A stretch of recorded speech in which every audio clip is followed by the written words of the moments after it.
Voting में बंगाल का pattern सबसे आगे चल रहा है। 21.4% बंगाल में वोटिंग हो चली है। तकरीबन 20% बनारस में वोटिंग हुई है। 11% वोटिंग जो है बनारस में औसतन वोटिंग हुई है।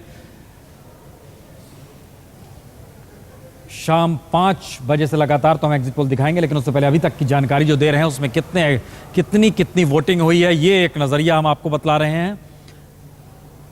ये आ गया। उत्तर प्रदेश में 10% से अधिक मतदान हो चुका है। बनारस में हालांकि 20% मतदान हुआ है। बिहार में 11.39% मतदान हुआ है और पश्चिम बंगाल में सबसे ज्यादा 21.4% वोट डाले जा चुके हैं। और वाराणसी में भी जो मुपड़े मतदाता है इनकी तादाद 20% बताई जा रही है। तमाम ये देखिए 9 बजे तक ये स्थिति है और तमाम दिग्गज जो भी थे सबसे पहले वोट डालने पहुंचे। हम सीधे पहले वार रूम चल रहे हैं जहां पर सारी जानकारी आ रही है, जो रिपोर्टरों की मौजूदगी है, जो अलग अलग जगहों से जो भी, चाहे वो सोशल मीडिया से जुड़ी खबर हो या फिर चुनाव आयोग की तरफ से जो प्रतिक्रिया हो, नेताओं की प्रतिक्रिया हो, खासतौर से अजय राय को लेकर, सारी प्रतिक्रिया जानने के लिए सीधे पहले वार रूम चलते हैं।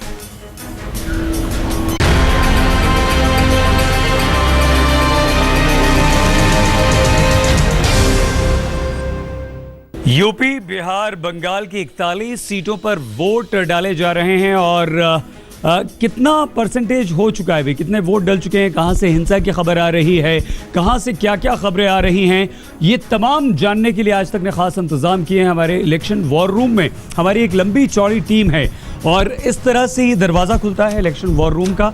अंदर हम चलते हैं। ये हमारी टीम यहाँ पर है। आशुतोष जी, राकेश जी, आरसी, सब लोग बैठे हुए हैं, धनंजय, शैलेश हैं। लेकिन उत्तर प्रदेश, बिहार और बंगाल, ये 3 जगह हैं जहां पर चुनाव हो रहे हैं। उत्तर प्रदेश में 18, वेस्ट बंगाल में 17, बिहार में 6। और ये देखिए हमारे 41 सीटों पर 41 रिपोर्टर हैं जो हर सीट की जानकारी हम तक पहुंचा रहे हैं। ये नक्शा है, इस नक्शे पर हम ये आपको बता रहे हैं, समझा रहे हैं कि कहां किसका दबदबा है, किसका गढ़ है। अगर हम उत्तर प्रदेश का यहां पर जिक्र करें तो 18 में से Samajwadi party 6, BSP 5, BJP 4, Congress 3, यानी कि मुकाबला काफी कड़ा है। तो सबसे पहले अगर हम देखें यहां पर तो परसेंटेज वोटिंग कितनी कुछ हो गई है, क्या क्या खबरें आ रही हैं यहां से? ब्रेकिंग सईद, अभी जो हम परसेंटेज आपको बताएंगे, हमारे पास सारे आंकड़े आ गए हैं, लेकिन सबसे पहले हम आपको बता दें कि एक ब्रेकिंग न्यूज आ रही है हमारे पास। जिस तरह से अजय राय चले गए थे सिंबल लगा करके वहां पर वोट डालने, उसको लेकर के उस फुटेज को देख रहा है चुनाव आयोग और उनके खिलाफ मामला दर्ज किया जा सकता है। हम आपको बता दें कि सुबह से जिस तरह से ये खबर आई थी कि अजय राय जब वोट डालने गए थे, जैसे हम तस्वीरें आप दिखा सकते हैं, ये देखिए, ये जब अजय राय गए थे, हम ऊपर आप देख सकते हैं ये तस्वीरें, ये देखिए, हम ट्वीट करा के दर्शकों को दिखा रहे हैं कि हाथ के पंजे का निशान लेकर के वो बूथ के अंदर चले गए थे और इसके खिलाफ उनके पर अब मामला दर्ज हो सकता है। ये ठीक उसी तरह का मामला है जैसे नरेंद्र मोदी चले गए थे वोट डालने, कमल का फूल लगा करके अंदर। बड़ी खबर है। जी हाँ, बिल्कुल आ रहे हैं। और आशुतोष हमारे साथ हैं। कोई खबर आपके रिपोर्टर से जो आरसी ने बताया इसकी पुष्टि? आशुतोष में सईद मैं ये बता दूं कि अजय राय के मामले में हमारे संवाददाता ने इलेक्शन कमीशन के अधिकारियों से बात की है और इलेक्शन कमीशन के अधिकारियों का कहना है कि ये वायलेशन है, मॉडल कोड ऑफ कंडक्ट के वायलेशन के मामला ये बनता है। अब इलेक्शन कमीशन वहाँ के डीएम से रिपोर्ट मांगता है या बीजेपी जो है कोई जाके कंप्लेंट करती है, ये फर्दर अभी देखना है। दूसरा एक डेवलपमेंट हम लोगों ने खबर चलाई थी चंदौली में, जहाँ पे लैपटॉप के ऊपर अखिलेश और मुलायम की फोटोज थे। तो सेक्टर मजिस्ट्रेट ने, जब हमारी खबर चली उसके बाद सेक्टर मजिस्ट्रेट पोलिंग बूथ पे पहुंचे, उन्होंने एक कागज से उन फोटो को कवर करवा दिया, ढकवा दिया फोटो को। जी। इसके बाद तीसरी एक बड़ी खबर ये आ रही है कि मार्केट जो है बहुत पॉजिटिव रिस्पांस, ये लास्ट फेज का इलेक्शन चल रहा है, ये बहुत महत्वपूर्ण है। जी, सबसे पहली बार 7,000 का मार्क टच करने जा रही है मार्केट। सेंसेक्स जो है वो 3,000 क्रॉस कर गया है और निफ्टी 6,900 क्रॉस कर चुका है। महत्वपूर्ण खबर आशुतोष आपने दी। एक और खबर आ रही है जी, अभी जो डीएम ने बयान दिया है, डीएम का वाराणसी के डीएम प्रांजल यादव, जिनका बयान आया है कि इस फुटेज की जांच की जा रही है।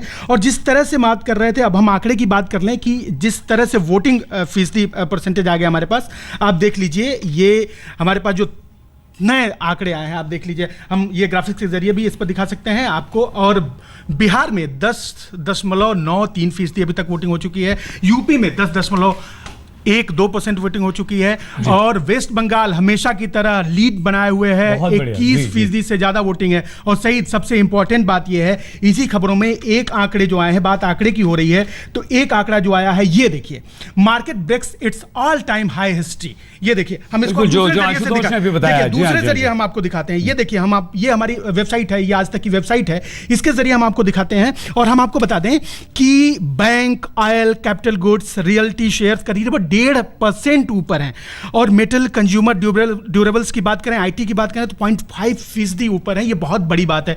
अगर हम विदेशी संस्थागत निवेशकों की बात करें तो तकरीबन 1 लाख करोड़ से ज्यादा का निवेश आ चुका है। इसका मतलब यह है कि बाजार को कहीं ना कहीं कोई ऐसा संकेत है, कहीं ना कहीं उसके पास इस तरह के संकेत आ रहे हैं कि जो अगली सरकार आएगी, चाहे वो जिसकी भी सरकार हो, ड्यूरेबल सरकार होगी, शायद वो उद्योगपतियों के हित वाली सरकार होगी। हम आपको कुछ और आंकड़े बता दें। बिल्कुल, हम आएंगे, हम दोबारा आपके पास आएंगे, लेकिन एक खबर बंगाल से आ रही है।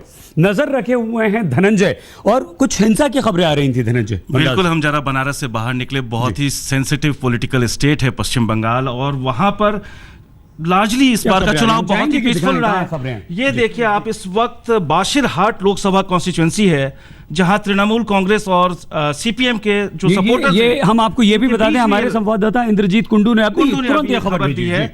और यहां गोलियां चली हैं, बॉम्ब्स फेंके गए हैं, 14 लोग घायल हुए हैं जिसमें 4 को सीरियस बुलेट इंजरीज है। ये सीपीएम के समर्थक बताए जा रहे हैं जिनको गोली लगी है इस वक्त। तो पहली चुनावी हिंसा की खबर 9वें फेज में पहली बार आपको दिखाई दे रही है। एक रुख कर लेते हैं, एक और महत्वपूर्ण सीट है उत्तर प्रदेश में, बंगाल के बाद आजमगढ़। मुलायम सिंह यादव, क्या खबर है? शायद आजमगढ़ में लो किलोमीटर काउंसिल के कैंडिडेट हैं, उन्होंने चाहेंगे दिखाइए जो खबर आई है आपके पास जी। उन्होंने आरोप लगाया है यूपी सरकार के ऊपर कि हमने जो है कल डीएम से शिकायत करी थी शिव राम गोपाल यादव, शिवपाल सिंह यादव जो मुलायम सिंह के भाई हैं, वो रात भर डेरा डाले वहाँ पे डेरा डाले हुए थे, और लेकिन एसडीएम ने उनके आरोपों को से इनकार किया है। एक दिन पहले ही रमाकांत यादव ने भी बोला था कि वहाँ पे पैरामिलिट्री फोर्सेज की डिप्लॉयमेंट ठीक नहीं हुई है, अगर वो प्रशासन नहीं करेगा तो हम प्रशासन के खिलाफ जो है धरना प्रदर्शन करेंगे। सोशल मीडिया क्या कह रहा है, किस तरह के ट्रेंड्स आ रहे हैं? राकेश जो है वो बराबर नजर बनाए हुए हैं। राकेश, मैं आप देखें तो एआईटीसी की जो साइट है, अपने फेसबुक, ट्विटर है उनका, तृणमूल कांग्रेस का, लगातार अपडेट हो रहा है। अब तक 9 बजे तक का उन्होंने जो अपडेट दिया है उसमें उन्होंने तमलुक हो गया, कांति हो गया, घटतल हो गया, कोलकाता उत्तर हो गया, कोलकाता दक्षिण हो गया, जादवपुर, इसमें लगातार 24%, 22%, 17%, 18% के हिसाब से वोटिंग अभी तक हो चुकी है। इसका मतलब ये है कि लगातार वोटिंग में ज़बरदस्त लोगों का रुझान देखने को मिल रहा है। अगर आप उत्तर प्रदेश की बात करें तो कई जगह से खबरें आ रही है कि अभी एक ट्वीट जो हमारे पास आया इंटरेस्टिंग है कि पहले तो अमेठी और फूलपुर में चीज़ें हुई, अब ईवीएम में लगातार आजमगढ़ में और वाराणसी में भी लगातार खबरें आ रही हैं कि ख़राब चल रही हैं ईवीएम मशीनें। तो इसको प्रशासन को इस ओर ध्यान देना होगा। कई खबरें ये आ रही हैं कि आप बीजेपी जो 40 नंबर जो बूथ है वाराणसी का, उसमें भी मशीन ख़राब चल रही है। मुरली मनोहर जोशी जो हैं वो अभी थोड़ी देर वहाँ पहुँचे थे अपने बूथ पे, तो वो जो हैं वो गलत बूथ पे चले गए थे, उनको ये पता नहीं था।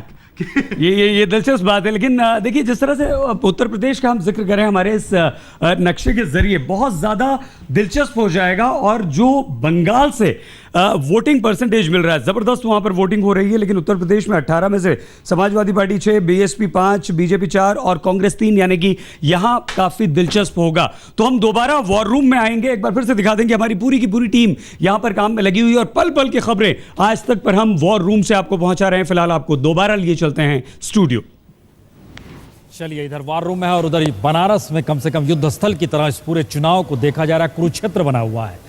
अजय राय ने जो चुनाव चिन्ह लेकर गए, डीएम इसके फुटेज की जांच करेंगे, जो जानकारी इलेक्शन कमीशन की तरफ से आ रही है। और कांग्रेस के प्रत्याशी अजय राय अब कहीं ना कहीं घेरे में आए हैं, क्योंकि इससे पहले मामला नरेंद्र मोदी का उठा था। अब वो जिस तरीके से बैच अपना लगाकर, जो कि चुनाव चिन्ह था, उस पूरे मामले की जांच के लिए वहां पर चूंकि चुनाव आयोग की तरफ से भी कैमरा जो मौजूद था और जो फुटेज है उसे ली जा रही है, और वो उसकी जांच करेंगे। उसके बाद ये तय होगा कि उनके ऊपर क्या नोटिस भेजा जाए, उनकी तरफ से उनकी प्रतिक्रिया ऑफिशियली ले जाए। अनूप हमारे साथ जुड़ चुके हैं। अनूप, क्या जानकारी और मिल पा रही है? देखिए सुन, अभी इस बारे में अजय राय का जो प्रकरण है, इस बारे में खुद डीएम वाराणसी प्रांजल यादव ने मुझे फोन किया था और मैंने उनसे पूछा कि क्या इस मामले में कोई संज्ञान लिया है चुनाव आयोग ने, क्या आप कोई नोटिस आप दे रहे हैं या कोई रिपोर्ट भेज रहे हैं। जिस पर उनका कहना ये था कि फिलहाल हमें वो फुटेज की आवश्यकता है, वो फुटेज देखने के बाद और जांच करने के बाद ही हम इस बारे में अगला कोई कदम उठाएंगे। फिलहाल अभी तक जो है कोई रिपोर्ट उन्होंने चुनाव आयोग को नहीं भेजी है। चलिए, ये बहुत महत्वपूर्ण चुनाव है और आखिरी में जो 41 सीटें, एक कमेंट यहाँ पर हम आपसे चाहेंगे रामकृपाल जी, 41 सीटें ये कितनी महत्वपूर्ण है चूंकि आखिरी दौर है? प्रसून जी, ये बहुत ही महत्वपूर्ण है किसी भी दल के लिए, चाहे वो एनडीए हो, यूपीए हो। पूर्वांचल की जो 18 सीटें हैं जिन पे चुनाव हो रहा है, जिसको आप कहिए 3, 4, 5, 6, यानी कांग्रेस के खेमे में 3 थी पिछली बार, बीजेपी के पास 4, बीएसपी के पास 5 और समाजवादी पार्टी के पास 6। यहाँ ये जो सबसे कम सीटें जो थी वो कांग्रेस और करीब करीब बीजेपी नंबर 3 और 4 पे थी। ये 18 सीटों में से अब तक का एक रफ अनुमान है और सारे लोगों का मानना है कि अगर इसमें महत्वपूर्ण हिस्सा एनडीए की तरफ नहीं जाता, यानी बीजेपी को नहीं मिलता है, तो उत्तर प्रदेश से जो ये था कि मैजिक फिगर जो इनके अनुमान को कहीं न कहीं ले जाती है 200 के ऊपर या 235 या उसके बाद, यही डिपेंड करता है कि इनमें से कितनी सीटें, क्योंकि ये बीजेपी के खाते में सिर्फ, जैसा मैंने कहा, 4 सीटें पूर्वी उत्तर प्रदेश के बाद दूसरे हिस्से में जो हम चलेंगे उससे हम पूर्वी उत्तर प्रदेश की 18 सीटें बहुत मायने रखती हैं आने वाले वक्त के लिए। हम कोशिश करेंगे कि हम इस बीच में आजमगढ़ भी चले जहां पर हमारे सहयोगी जावेद मौजूद हैं, लेकिन हम जावेद जी मिल गए हमें। जावेद जी, हमारी आवाज़ आ रही है अब तक? जी प्रसन्न जी, आ रही है जी।